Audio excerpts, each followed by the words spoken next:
सबसे पहले आपको धन्यवाद देना चाहता हूँ धन्यवाद आपका आने के लिए। Thank you so much. क्योंकि जब से मैंने सीरीज शुरू करी है तब से हमारे कमेंट सेक्शन में कोई भी एक भी ऐसा वीडियो नहीं है जहां पर आपका नाम ना लिखा हो। कई बार मुझे ऐसा लगता है देख करके कमेंट सेक्शन को कि ये मैं अपने चैनल पे आया हूँ या आपके चैनल पे हूँ। मैं सोशल मीडिया पे बहुत कम एक्टिव रहता हूँ तो मुझे आइडिया नहीं था इस बात का, पर मैं थैंकफुल हूँ कि आपने बुलाया, इस लायक समझा कि मैं यहाँ पर आऊँ। सर प्यार बहुत करते हैं बच्चे आपको, मतलब इतना प्यार है जिसकी कोई हद नहीं है। मैं ठीक कह रहा हूँ गलत कह रहा हूँ? यस और नो? सो अब आप लोग जो चाहे जैसे चाहे इनसे क्वेश्चंस पूछ सकते हैं।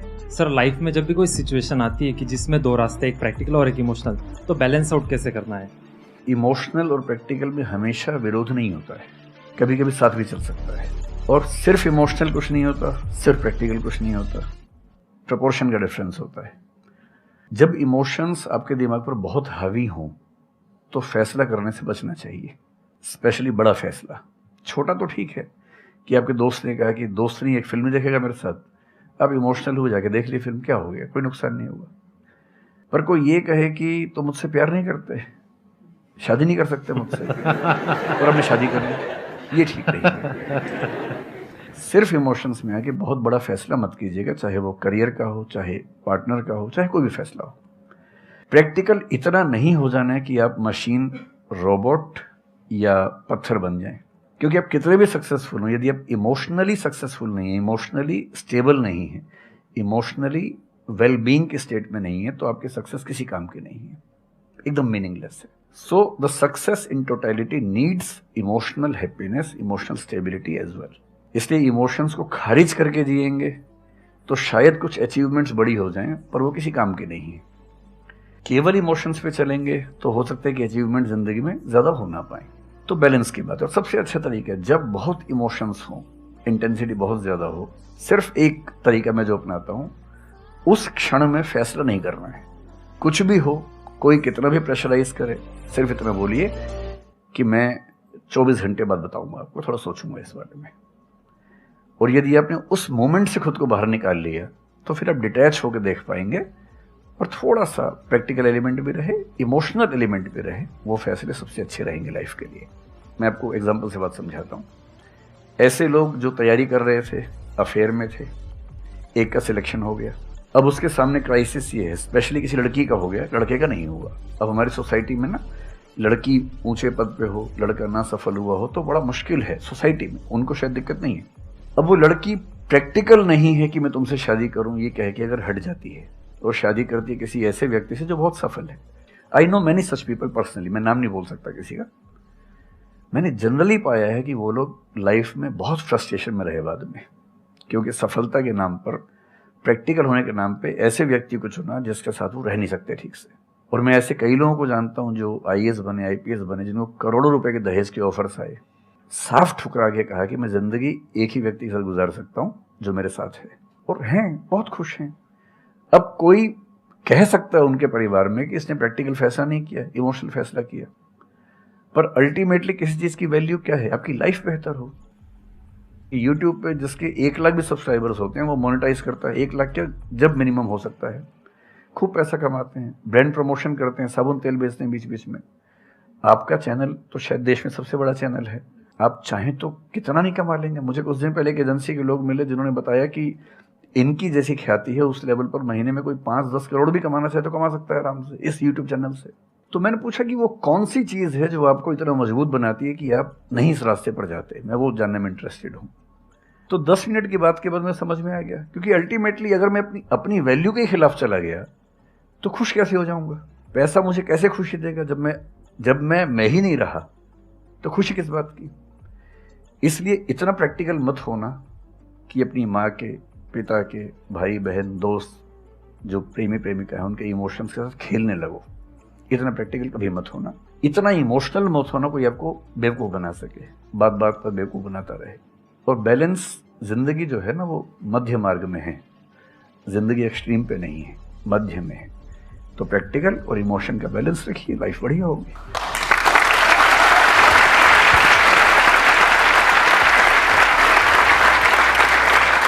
आपने सर इतने अच्छे से एक्सप्लेन किया, मेरे पास में कुछ है ही नहीं बोलने के लिए। यूजुअली मेरे पास में कुछ होता है ऐड करने के लिए, लेकिन आपने पूरा ही उसका ऐसा निचोड़ निकाल दिया। आपने YouTube पे इतना बोला कि सच में नहीं बचाऊंगा आपके पास। 6-7 साल पहले की बात है। मेरी एक स्टूडेंट थी जो सुसाइडल टेंडेंसी की शिकार थी उस समय। उसके घर में कुछ ऐसी ट्रेजेडी, उसकी मदर की डेथ हुई थी, और एक ऐसी ट्रेजेडी जो बहुत ही रेयर किस्म की ट्रेजेडी है, जो शेयर करना ठीक नहीं है यहाँ। तो वो मेरे पास आई और मुझे लगा कि आज मैं पहली बार किसी ऐसे व्यक्ति से बात करूं जो डिप्रेशन में है और सुसाइड कर सकता है अगले 1-2 दिन के अंदर अंदर। अब मैं परेशान था कि मैं कैसे मैनेज करूं, और मुझे मोटिवेशन की ऐसी जानकारी उस समय तो बिल्कुल नहीं थी, बाद में थोड़ा बहुत पढ़ा। तो मैंने उससे कहा कि अच्छा तुम घर जाओ, मैं कुछ देखता हूँ। फिर मैं घर गया, नेट पे सर्च करना शुरू किया। करते करते मुझे आपका एक वीडियो मिल गया, अनस्टॉपेबल, शायद कुछ आपने एक वो बनाया था उस समय। तो मैंने वो थोड़ा सा देखा, 10 मिनट का। मुझे लगा कि ये जो है ना, ये इंजेक्शन है किसी मतलब डिप्रेस्ड व्यक्ति को तुरंत मोटिवेट करने के लिए। तो मुझे ध्यान है कि मैंने उसको वीडियो का लिंक भेजा। मैंने कहा देखो, जिंदगी अपने रास्ते पे चलेगी, ठीक हो जाएगी।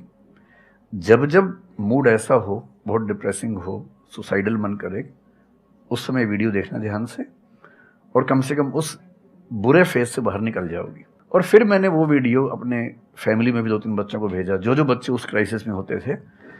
तो मैं बहुत थैंकफुल हूँ उन सब बच्चों की जान बचाने में क्या बात कर बड़ी भूमिका है। Thank you so much sir, it means a lot to मी।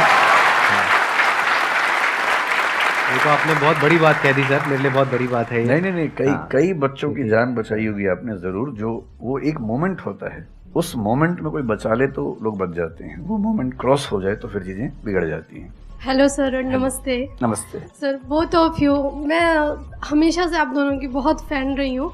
मुझे बस ऐसा लग रहा है कि मैं सपना देख रही हूँ, मेरे लिए रियलिटी नहीं है।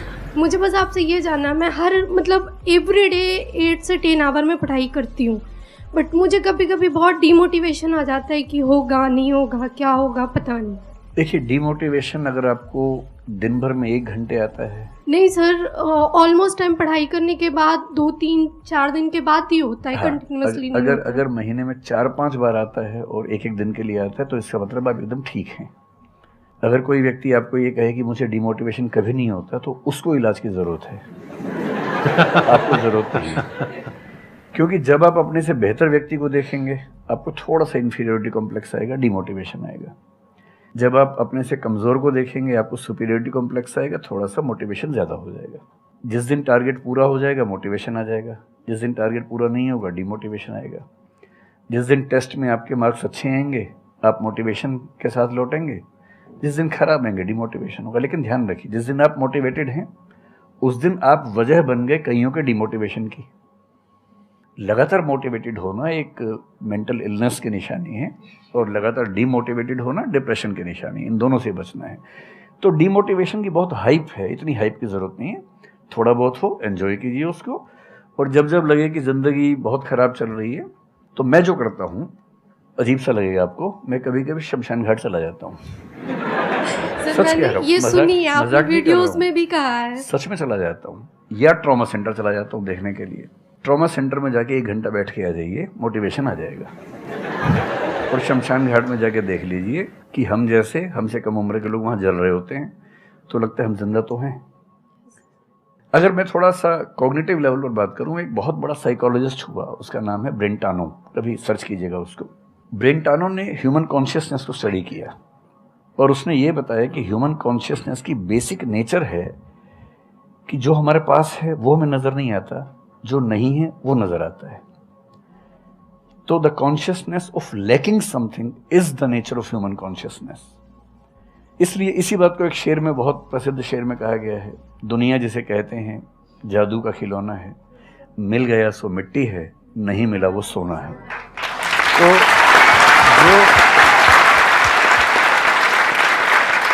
तो जो आपको नहीं मिलेगा ना, हमेशा बड़ा होकर दिखेगा, जो मिलेगा छोटा हो जाएगा।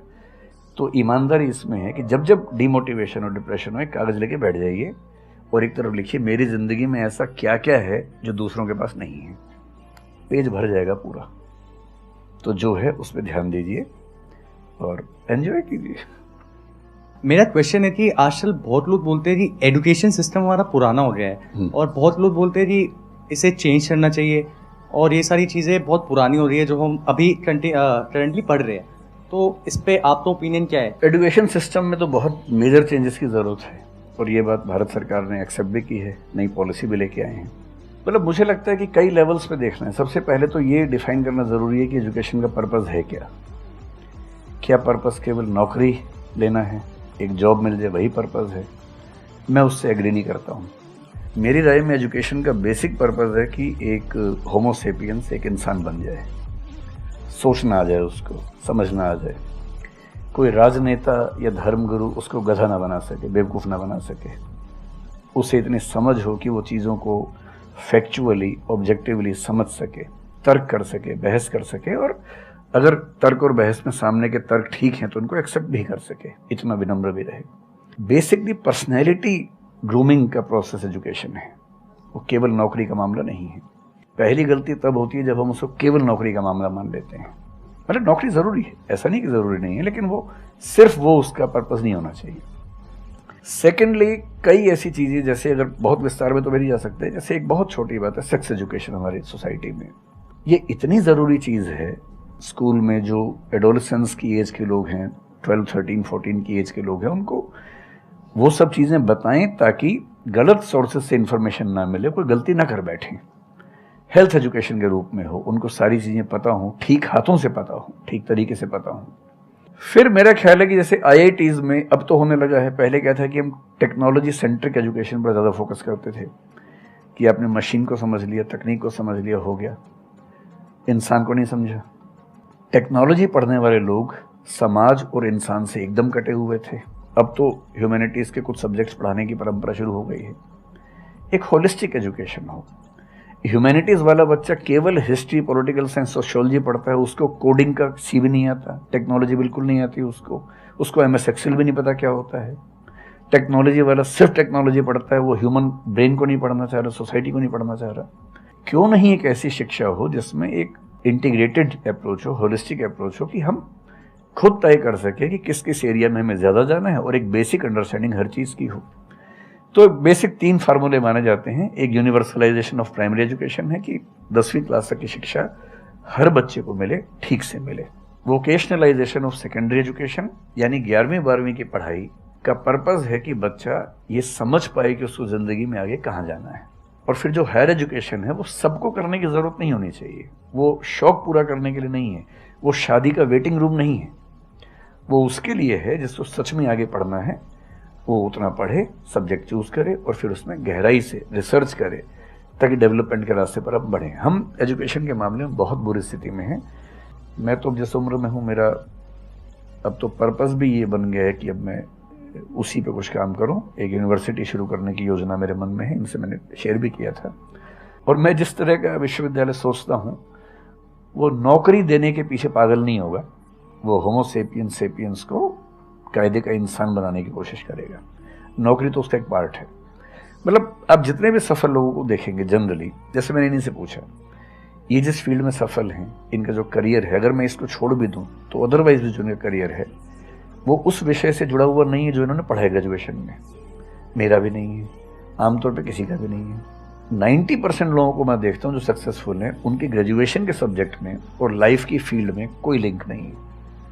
तो बेसिक पर्पस क्या है? वो स्मार्टनेस बाहर आ जाए, ग्रूमिंग हो जाए, इंटेलिजेंस है, इमोशनल इंटेलिजेंस है, वो सब जो टूल्स हैं वो उस बच्चे को सीखने को मिल जाए ताकि फिर वो ज़िंदगी को फेस कर सके, इनोवेट कर सके, नए रास्ते निकाल सके। 1000 रास्ते दुनिया में होते हैं।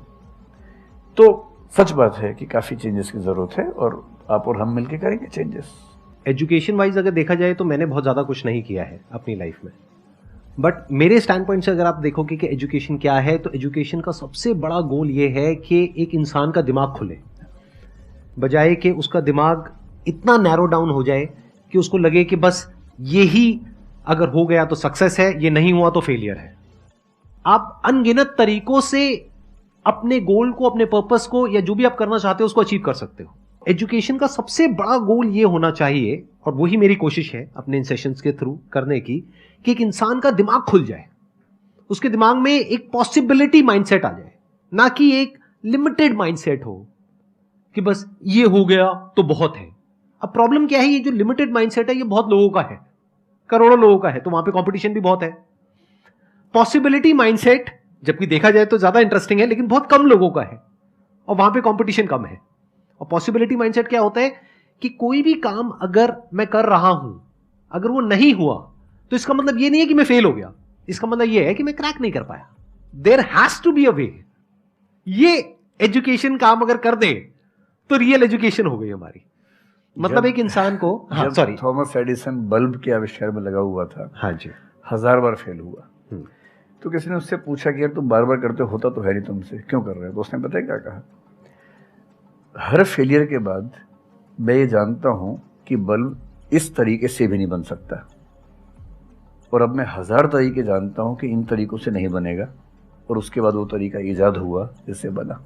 एजुकेशन से एक इंसान का दिमाग इतना खुल जाए कि सबसे पहली चीज तो उसको ये समझ आए कि मैं कुछ भी नहीं जानता हूं। हाँ, एकदम ठीक बात है। एजुकेशन मस्ट बी सच कि वो लाइफ लॉन्ग आपका एक क्वेश्चनिंग माइंड बना ही रहे, कि आप कहीं भी हो, कुछ भी कर रहे हो, आपके दिमाग में क्वेश्चंस चले, questions related to the problems.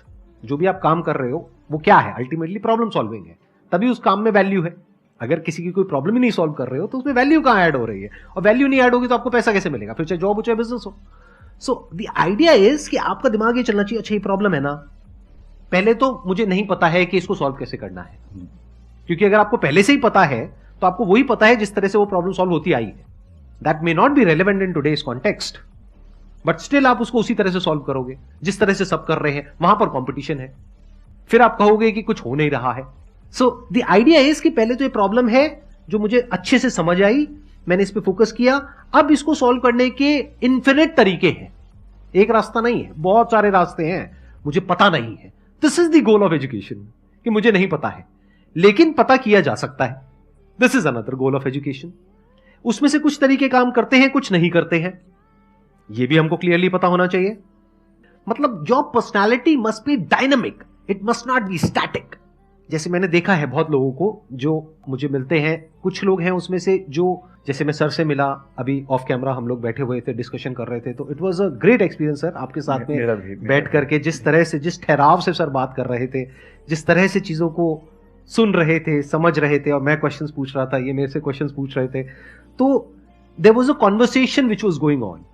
On the other hand there are some people जिनसे मैं कभी कहीं मिला तो उनकी अप्रोच क्या है कि मुझे सब पता है, वो गड़बड़ हो जाती है। शिक्षा की दुनिया में बहुत प्रसिद्ध कहावत है, भारतीय अगर परंपरा में देखें तो विद्या ददाति विनयम में एक बहुत प्रसिद्ध कथन है। अगर कोई पढ़ा लिखा आदमी अपने ज्ञान की वजह से अहंकार करे तो मान लीजिए कि वो पढ़ा लिखा नहीं है, पढ़ाई उसके दिमाग पर हावी हो गई है, अभी उसको अंदाजा नहीं है कि कुल संसार के ज्ञान में उसकी हिस्सेदारी डेसिमल में भी नहीं है। और जिसको ये पता है कि मेरा ज्ञान बहुत करना, वो विनम्र ही रहेगा। और इसलिए जो बड़े प्रोफेसर्स हैं, अगर आप कभी सुनेंगे, मैं जानता हूँ, मैं यूनिवर्सिटी में जब पढ़ता था, सबसे बड़े प्रोफेसर क्या बोलते थे कि मैं इस विषय का विद्यार्थी हूँ, कभी नहीं बोलते थे कि मैं प्रोफेसर हूँ। इतना साहस किसी में कैसे कि मैं प्रोफेसर हूँ? अरे आप जिंदगी भर स्टूडेंट बने रहेंगे तो ही काफ़ी है, उससे बड़ी बात तो सोचनी भी नहीं चाहिए।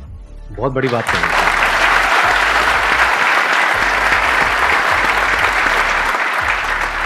मतलब कि एजुकेशन का गोल आपको प्रोफेसर बनाना नहीं है, आपको स्टूडेंट बनाना है। अगर सर की बात को आगे एक्सटेंड किया जाए, एकदम सही बात। एक लाइफ लॉन्ग स्टूडेंट, कि आप सीखते चले जा रहे हो, सबसे जिससे मिल रहे हो, लोगों से सीख रहे हो, सिचुएशन से सीख रहे हो, अपनी लाइफ के अच्छे एक्सपीरियंसेस से सीख रहे हो, बुरे से सीख रहे हो। जैसे मैंने देखा है, जब भी यहाँ पे कोई क्वेश्चंस पूछते हैं ना, सबके क्वेश्चंस एक ही होते हैं, सर सक्सेसफुल कैसे हो। कभी मैंने आज तक ये क्वेश्चन नहीं सुना किसी का भी जो इससे बड़ा क्वेश्चन है, जो आप रिलेट कर जाएंगे कि सर सक्सेस हमारा दिमाग खराब किस तरीके से करती है, या सक्सेस का क्या माइनस पॉइंट है। सही बात। सक्सेसफुल होने से बड़ा है मीनिंगफुल होना, सार्थक होना। सफल होना छोटी बात है, सार्थक होना ज़्यादा बड़ी बात है। सर मेरा क्वेश्चन ये है कि लाइफ में बहुत सारे सर्कमस्टांसेस आते हैं जहाँ पे मतलब हमें ये लगता है, बहुत सारे निगेटिव थॉट्स आते हैं कि मतलब आगे कैसे बढ़े, how to get rid of fear of failure. Sir कैसे हम इसको हैंडल करें? अगर हम कोई किसी चीज़ को शुरू करना चाहते हैं सर, तो हमारे दिमाग में बहुत सारे निगेटिव थॉट्स चलते रहते हैं, हो पाएगा नहीं हो पाएगा, बहुत तरह के नेगेटिव क्वेश्चंस आते रहते हैं सर, तो इसको कैसे हैंडल करना है सर इस सिचुएशन को? फियर ऑफ फेलियर थोड़ा सा ठीक भी है, ये हमें रोकता है उन दिशाओं में जाने से जहाँ हमें जाना भी नहीं चाहिए। जैसे मान लीजिए मैं सोचूं कि मैं फुटबॉल प्लेयर बन जाऊं, मुझे पता है कि नहीं बन पाऊंगा, मेरी फिटनेस वैसी नहीं है, तो मुझे ये फियर रोक लेगा, ठीक बात है। है ना। ये ज़रूरी नहीं है कि आप दुनिया में हर चीज़ के लिए ठीक हो। हर किसी का एक पैकेज है, हर किसी का जो एट्रीब्यूट्स हैं या वर्च्यूज़ हैं उन सब का एक पैकेज है।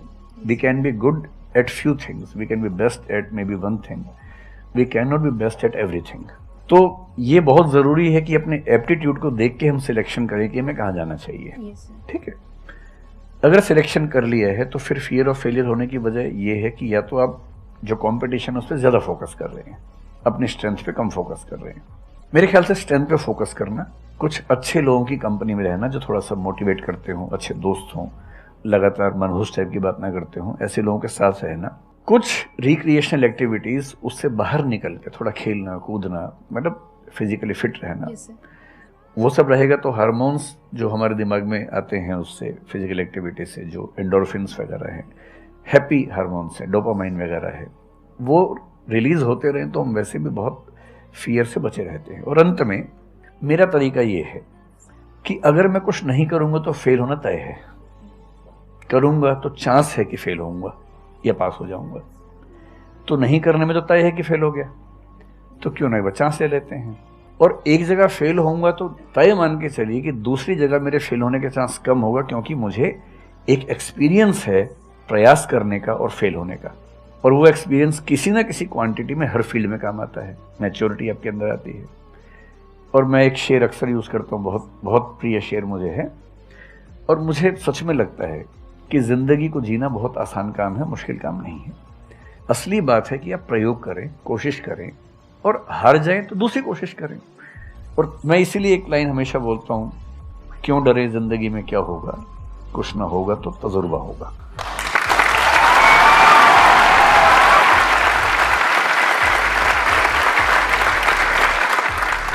मुझे भी सर के जैसे मोटिवेशनल स्पीकर बनना है सर, पर मैं ये सोचती हूँ कि अगर मैं वीडियो बनाऊँगी, कंटेंट बनाऊँगी, तो संदीप सर को छोड़ के या फिर बहुत बड़े बड़े मोटिवेशनल स्पीकर्स हैं उनको छोड़ के मुझे देखेगा कौन। मतलब ये मेरे अंदर थॉट्स आते हैं कि अभी मेरा मतलब मैं 19 ईयर की हूँ, तो मैं जब वीडियो कंटेंट बनाऊँगी तो मैं कुछ, मुझे ऐसा मतलब मेरे अंदर ये थॉट है कि मैं कोई बड़ा आदमी नहीं हूँ या फिर कुछ बड़ा नहीं हूँ, तो मैं ये वीडियो कैसे डाल सकती हूँ। लोग क्या सोचेंगे कि मतलब तू ये तो खुद कुछ नहीं है और लोगों को मोटिवेट कर रहा है, ऐसा मेरे अंदर थॉट आता है। पहले या तो कुछ कर लीजिए ज़िंदगी में, उसके बाद मोटिवेट कर लीजिए। और नहीं तो मोटिवेशन एक पूरी साइंस है, साइकोलॉजी से जुड़ी साइंस है, उसको ठीक से पढ़ के रिसर्च करके उससे बात कीजिए। शुरू में तो जब इन्होंने भी शुरू किया होगा, कहाँ शुरू में लोग जानते होंगे, बड़ी लंबी स्ट्रगल होती है किसी भी फील्ड में, इतनी लंबी स्ट्रगल है। देखिए जो आदमी सफल है ना, आप ये जो हमारा वर्तमान है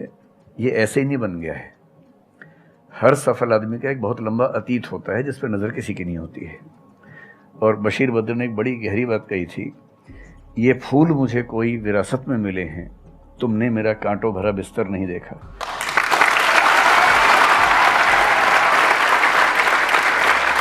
कितने साल तक ये लहूलुहान हुए होंगे, रोज छिला होगा शरीर, तब जाके लोगों ने पहचानना शुरू किया होगा। लगातार काम करने से, जिसको कंसिस्टेंसी कहते हैं, परसिवियरेंस कहते हैं, बात बनती है, आपकी भी बनेगी। मैं तो कई ऐसे लोगों को जानता हूँ जिन्होंने एकदम स्क्रैच से शुरू किया और उसके बाद वो टॉप पे पहुंचे। आपने अपने क्वेश्चन में दो बातें टच करी, एक कि आपको मोटिवेशनल स्पीकर बनना है, एक है कि फियर ऑफ फेलियर है।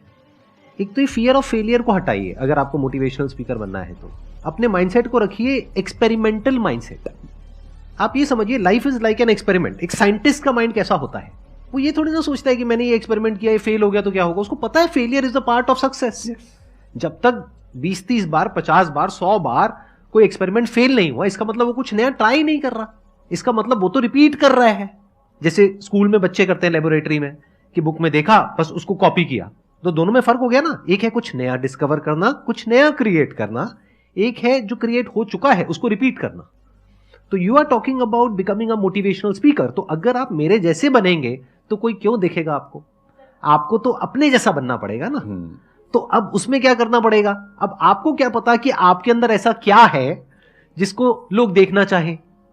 उसके लिए तो एक्सपेरिमेंट करना पड़ेगा, ट्राई करना पड़ेगा। एक तरह से आप वीडियो बना के डालोगे, कोई नहीं देखेगा, दूसरी तरह से बना के डालोगे, कोई नहीं देखेगा, फिर तीसरी तरह से, फिर चौथी तरह से। हो सकता है 6 महीने बाद, 1 साल बाद, 2 साल बाद जा करके कहीं थोड़ा सा कुछ ऐसा क्लिक हो जाए जो हो सकता है आपको लग रहा था कि शायद ये नहीं होगा और वो क्लिक हो जाए।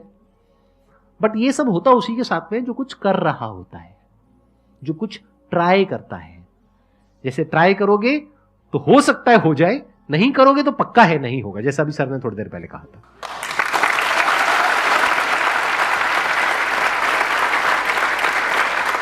Thank you so much sir, यहां पर आने के लिए।